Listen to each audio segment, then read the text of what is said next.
antes. Então, talvez esse poder de reação. Agora, outra coisa, eu acho que o Ancelotti, quando convocou o Neymar, ele contratou um problema para ele. Do tipo, o que eu vou fazer com esse cara aqui? Porque ele não vai ter condição de jogar em altíssimo nível nunca mais. Outra coisa, quando ele traz o Endrick e acontece o que aconteceu com os outros atacantes, ele contrata um segundo problema. Do tipo, como é que eu vou fazer para não utilizar esse rapaz? Porque assim, agora surgem aí, enfim, comentários, informações de bastidores, de que a comissão técnica está descontente com ele, porque ele é taticamente indisciplinado e tal. Meu Deus do céu, o cara faz gol, ele é atrevido e ele é corajoso. Esse é um momento em que a seleção depende, principalmente lá na frente, de poder de iniciativa. Por quê? Porque já que não tem organização no meio e já que a defesa é insegura, não dá para exigir que o trio atacante seja a única parte taticamente disciplinada certinho do time. Mas alguém é taticamente disciplinado? O goleiro sai do meio da área. Isso, então, é lá que os tem que haver zagueiros jogam improviso. separados. A explicação do taticamente lógico. disciplinado não faz sentido Não numa cola. seleção Então, que não joga bem, São né? Paulo também. É lá onde vamos tem lá, que pessoal. haver improviso, Fox, inspiração. ESPN. Deve ser. Deixa eu participar desse debate aí com uma visão de fora, de alguém que enxerga o futebol brasileiro de fora. Eu estou aqui com o Dom. Dom é um francês. Ele me chamou a atenção. Ah? Can you turn O que back here? que a seleção Aqui tem o Dom tem as 11 Copas do Mundo de bom aqui? na camisa dele. A gente não consegue mostrar toda. Pode virar, Dom. Por isso, here. Começou um pouco com medo. O Dom viu 11 Copas do Mundo, está aqui, vai acompanhar a estreia da seleção francesa daqui a pouco. E eu fiz uma pergunta para ele sobre o Brasil. Eu falei assim, você assistiu o primeiro jogo do Brasil? Hoje tem É um cara que França e entende de Argentina. futebol, adora, acompanha tudo. E nessa primeira partida do Brasil, o Dom respondeu o seguinte para mim. What do you think about the national team, the Brazilian team, in the first match? The first match, I think my point of view was lots of good individual players, but for now they don't play as a team. And I think they can Eu vou do perguntar better para ele o que a when they seleção will tem de be melhor. as Vou a repetir a team. pergunta da I hope they Marília will be better. para o Ou torcedor. seja, ele acabou de falar que o Brasil só tem valores individuais, não tem um time. Isso é uma cornetada no Ancelotti. Acabou de cornetar o Ancelotti. Today, your team, French, if you play against Brazil, do you think you're going to win? Oh yes, I think. But our team is quite the same as Brazil. Lots of good individual players, but you have Vinicius. Then one guy can make the difference. We have so many players. We have Olise, we have Mbappe, we have Dembele. We have, the attackers. We have so many different attackers can make the difference. You have only one. Then for now, I think we can win. Esse francês de bobo não tem nada, vocês perceberam? Ele falou que, da mesma maneira que nós temos valores individuais, os valores individuais da França são melhores e eles têm um conjunto um pouco melhor. Enfim, é ouvindo que a gente entende qual que é a perspectiva que as pessoas estão tendo do Brasil depois desse primeiro resultado. O Robson Morelli está aqui do meu lado, deve estar ouvindo aí a galera também. Toca aí com você, Robson. O que você vai ouvir um brasileiro? Eu quero repetir a pergunta da Marília, que a Marília fez para o Piperno, para um torcedor aqui na Times Square. O que a seleção tem de bom? Olha, a gente tem a história, né? Tem a história que muitos não têm. Então, ninguém começou bem a Copa, tô acompanhando todos os jogos aí. E a gente tem um técnico bom, tem talentos individuais. Acho que dá para virar. Vamos ver agora o segundo jogo se engata, fazer uma goleada boa. Aí acho que a coisa vai acontecer. O André é de São Paulo e o André acredita na seleção. Vinícius é o melhor cara da seleção? No jogo passado foi, mas ele tem que mexer. Vamos ver agora entrando o Endrick, trocando ali o meio de campo e talvez engate. Olha só, o primeiro nome que ele falou que tem que entrar é o Endrick. A nossa discussão toda foi em cima do Endrick. O Ivan vai falar com outro torcedor da França aqui, ó. Então, eu tô com um torcedor da França que fala português, porque ele é brasileiro.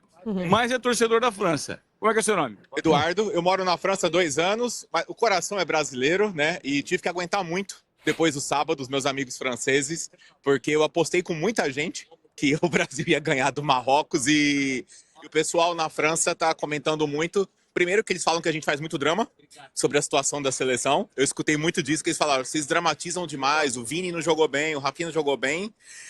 Mas assim, como brasileiro, a sensação que eu tenho vendo é que foi uma grande surpresa o que o Ancelotti fez no primeiro jogo, de uma escalação completamente diferente. Uma surpresa negativamente, né? Sim, uma surpresa negativa. Eu acho que se ele quisesse testar alguma coisa, que testasse no segundo ou terceiro jogo, já classificado, tudo bem. Agora, no primeiro jogo, onde você tem que ganhar confiança, ter algum modelo de jogo, eu acho que foi uma grande surpresa negativa para a gente. Você acredita que o brasileiro deve dar um voto de confiança, levando em conta a experiência que o Ancelotti tem no comando de grandes equipes, né? Levando em conta que treinar a seleção é diferente. Sim, claro. Basta você olhar as Champions Leagues que o Ancelotti ganhou com o Real Madrid. E nenhuma Champions que ele ganhou com o Real Madrid, a imprensa espanhola apoiava ele incondicionalmente. Então, assim, não era um futebol maravilhoso, mas durante a competição o Real Madrid cresceu e levou o título. Então, assim, e o que importa pra gente é levar o título. Então, assim, acho que a gente tem que apoiar muito o Ancelotti. Não temos outra opção nesse momento também. E a gente queria ele. Então, agora, o mínimo que a gente tem que fazer é dar esse voto de confiança. Endrick virou um tema na seleção brasileira. Todos, acho que 99% do Brasil gostaria que o Endrick entrasse nessa primeira partida. Qual que é a visão que você tem do Endrick? Porque o Endrick estava no Lyon. Sim.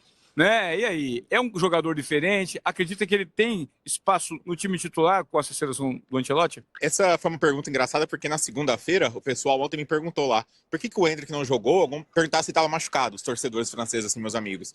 E eu acho que testar o Igor Thiago, ok, tudo bem, mas não dar nenhum minuto é muito estranho, né? Então, assim, e eu posso dizer que dos 6 meses que o Endrick ficou no Lyon, é outro time. Foi outro time, foi outra. O Endrick trouxe para o Lyon uma repercussão que o Lyon não tinha há um bom tempo na França e, principalmente, ele gerou em 6 meses nos torcedores do Lyon um engajamento, uma coisa assim, muito anormal. Então, mais uma vez, tem que testar. A gente não tem mais o que, nesse momento, buscar uma mágica. Agora, que ele merece uma chance, sim, basta olhar o que ele fez no Lyon em 6 meses, por exemplo. Boa, Eduardo, gostei, concordo com você. Endrick é o cara de estrela, é o cara que falta nessa seleção brasileira. Vamos dar tempo pro Mister. O Mister vai ter que trabalhar, Morelli. Vai ter que trabalhar. Bom, enquanto a gente fala da possibilidade do Endrick, existe uma possibilidade ausente na seleção. O Brasil tem, no momento, 25 jogadores convocados. No dia da convocação, Piperno, houve uma grande surpresa pela ausência do João Pedro. Inclusive, na própria coletiva, o Ancelotti fez ali um meia-culpa, gostaria de contar, mas não cabe todo mundo, e fez um ótimo ciclo e tal. O João Pedro não está.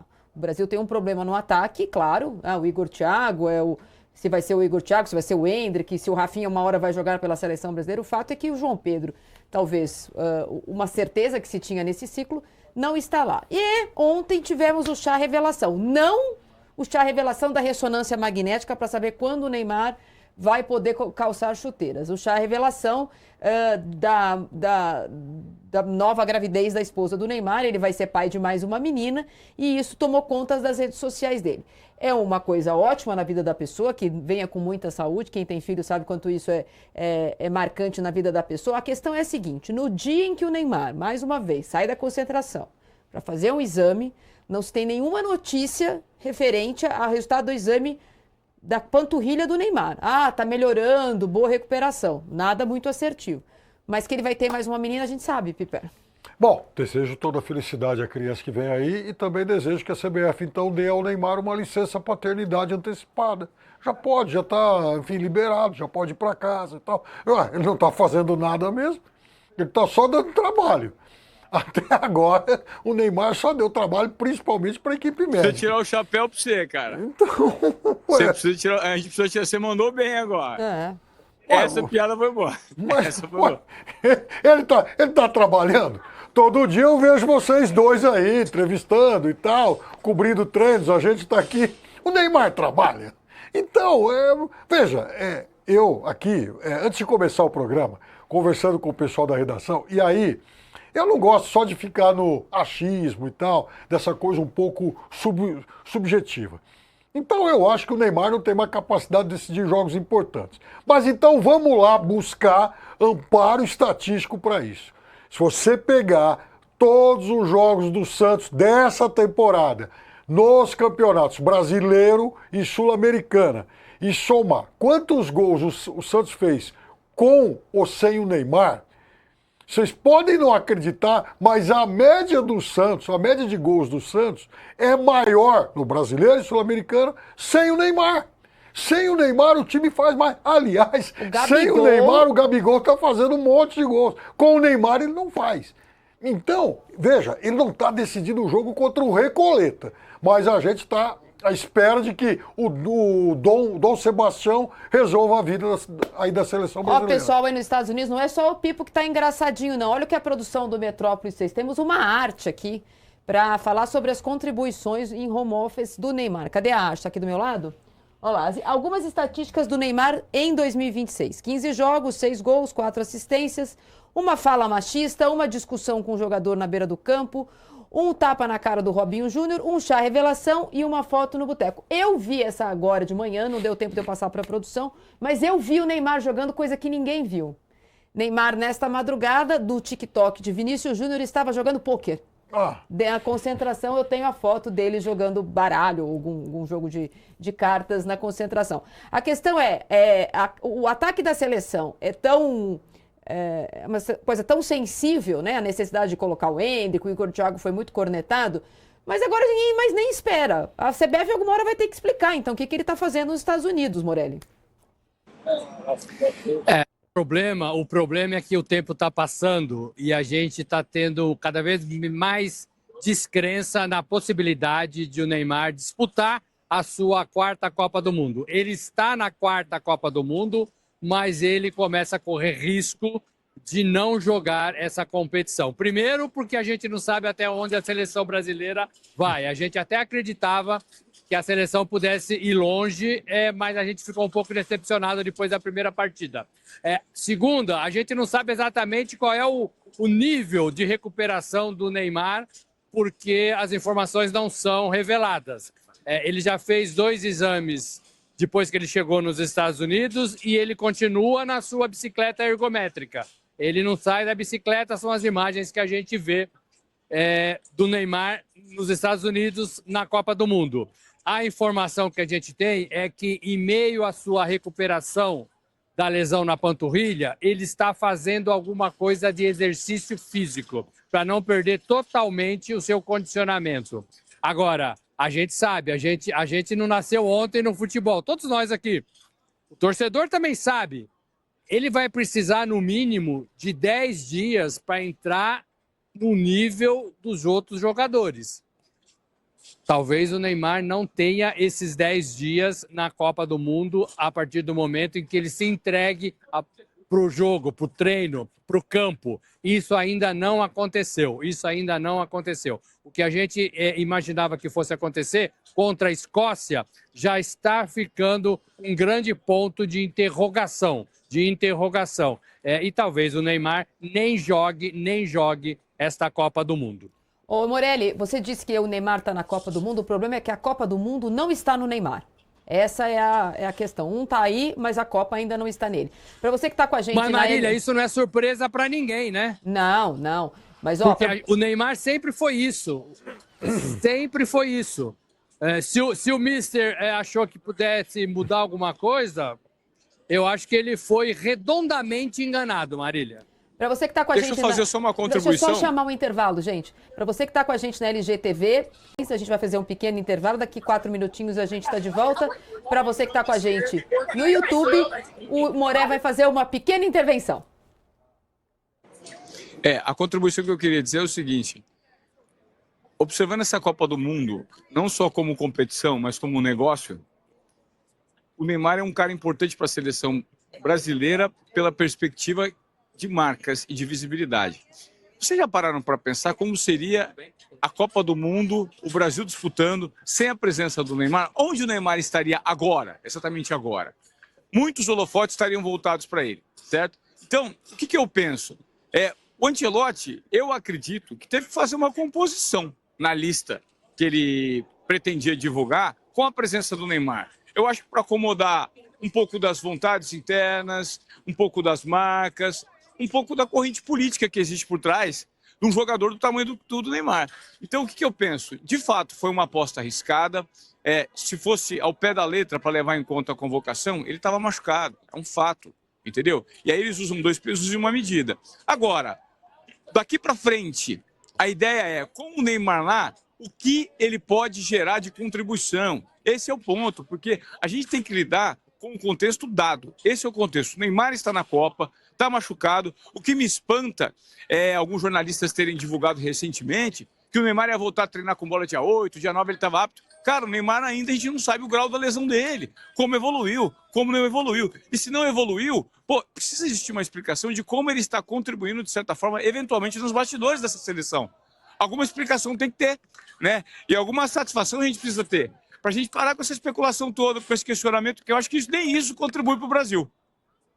Eu acho o seguinte, é muito difícil, no caso de seleção brasileira, não se questionar o que o próprio Ancelotti falou. Que ele fez uma composição, eu concordo plenamente, ele compôs o ambiente interno, patrocinadores, etc e tal. Mas ele passou um ano dizendo que ele ia convocar jogador que estivesse bem fisicamente, que pudesse entregar. E nesse momento, ele poderia, por exemplo, não precisa nem ser o Igor Thiago, o João Pedro, um jogador que entregou na gestão dele e não está na Copa do Mundo. O Pedro é um outro 9 que joga no Brasil e não está na Copa do Mundo. A gente tem um jogador, a seleção brasileira não tem a menor transparência e, por enquanto, talvez a gente segure um pouco a onda, porque o Brasil está na Copa, pelo que apresentou a Espanha, por exemplo, e a gente vai falar daqui a pouco sobre isso quando a gente voltar do intervalo sobre o que aconteceu no jogo da Espanha, a gente segura um pouco. Mas quando a gente for contar a história de trás para frente, se o Brasil não tiver vencido, a gente vai lembrar bastante dessa história, da falta de transparência e se valeu a pena levar um jogador que não pôde jogar. A gente tem uma coisa, a gente inaugurou a convocação feita pelo departamento de marketing, né? Então são 25 jogadores da comissão técnica e uma vaga lá para o marketing. O marketing, olha, eu quero esse. Outra coisa, o que está acontecendo agora coloca também um pouco em xeque os diagnósticos feitos aí pelas comissões médicas, especialmente o pessoal do Santos, tinha dito que o Neymar poderia jogar contra o Panamá. Exato. Não vamos esquecer isso. Não, podia jogar na Copa Sul-Americana antes de apresentar. Exatamente. E, sabe, não deu.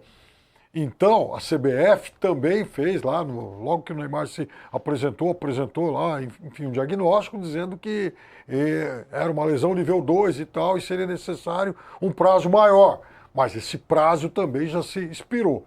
O fato é que a gente não tem um jogador em condição hoje, a seleção não tem um jogador em condição hoje, e isso atrapalha, porque aumenta os questionamentos. A gente teve na Copa de 2010, por exemplo, às vésperas da Copa de 2010, o Ronaldo tinha feito uma grande temporada no Corinthians, acima do peso, depois de várias contusões, e ele não foi para a Copa, e olha que o Ronaldo era marketing em 2010 já, gente, porque não dava mais. Tinha até o Ronaldinho Gaúcho voltando a jogar um pouquinho, também não dava mais. O Neymar foi convocado na voz do principal técnico do mundo, porque ele estava bem fisicamente. Se ele estiver bem fisicamente, ele vai ser chamado. Bom, bem fisicamente ele não está. Para você que está voltando com a gente na LGTV, a gente continua a conversa aqui sobre essa lesão do Neymar pouco falada. O Pipo disse que o Neymar é a vaga do marketing na seleção brasileira e enquanto a seleção estiver na Copa, a gente vai segurar a onda. Mas depois que o Brasil for eliminado... A gente falou aquela Copa, Piperno, que morremos com grafite no banco. Imagina agora quando a gente falar que a gente morreu com o Neymar com o boné para trás tirando foto com o Tom Brady. Vamos agora falar sobre o que esquentou o coração do planeta, tirando a Espanha, ontem na Copa do Mundo.